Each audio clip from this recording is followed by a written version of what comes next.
Google Sites makes creating websites really simple. Instead of editing HTML and CSS, it lets you design your own pages like you would with something like a word processor. You arrange text and images, formatting paragraphs, choosing fonts and color styles that they have to choose from. So I could have started from scratch and used only HTML and CSS, but that would have required a lot of code.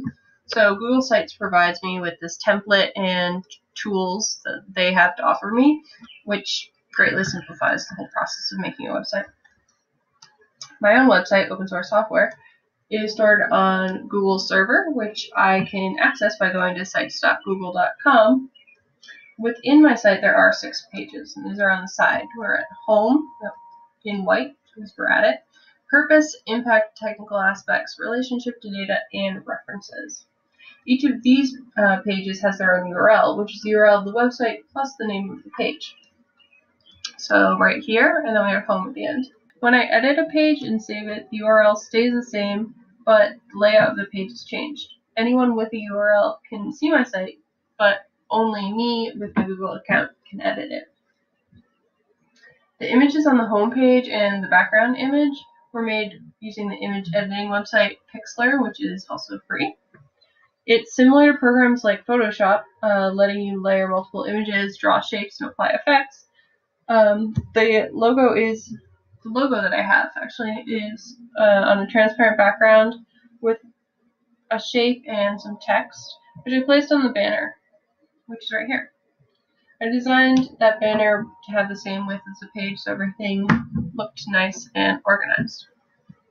The animation down here was an animated GIF that I created by uploading my own photos from my computer to easygif.com.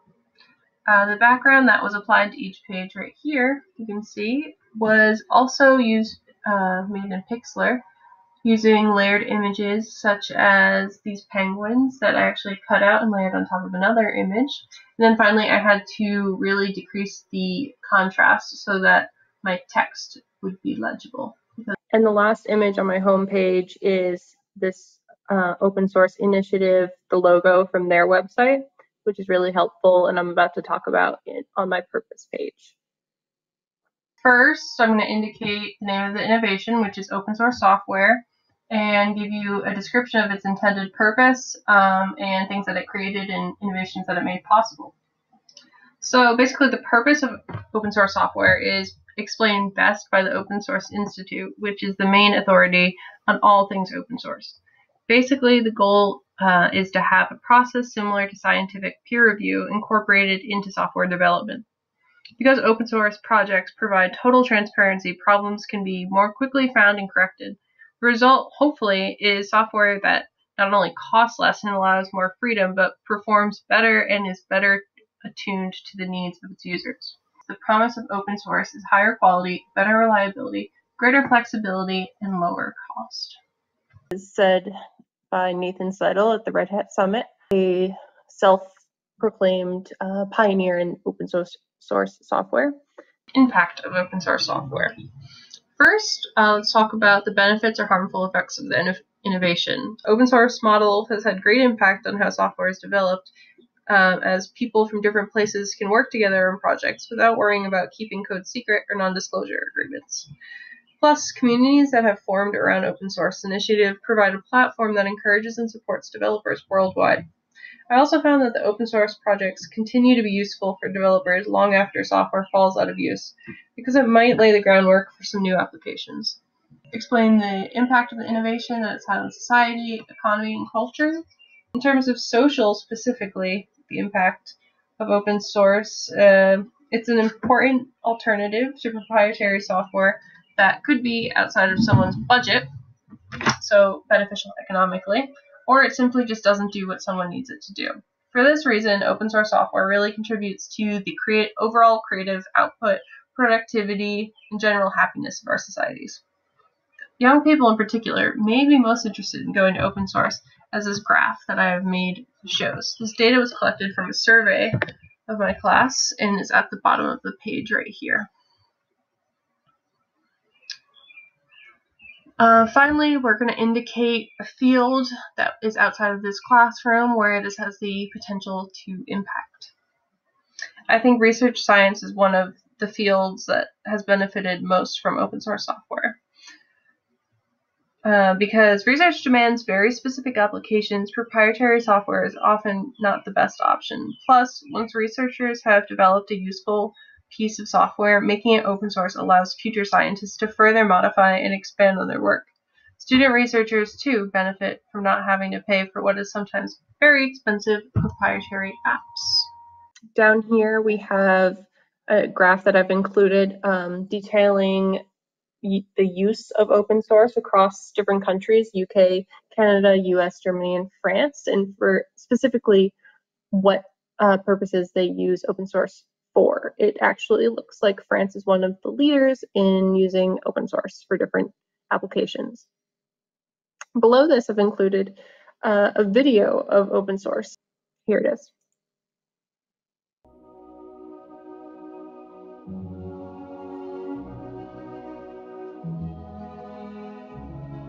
Open source is apparently a very important part of a lot of developing that goes on around the country in a lot of different industries. And the whole idea is that there are certain pieces of code and software that everyone can use. So that's a good thing. But if you use this code in connection with your own proprietary code, if you use it in a certain way with the open source, it too becomes open and available. This is so frustrating. I wish I could customize this iPad how I wanted to use it.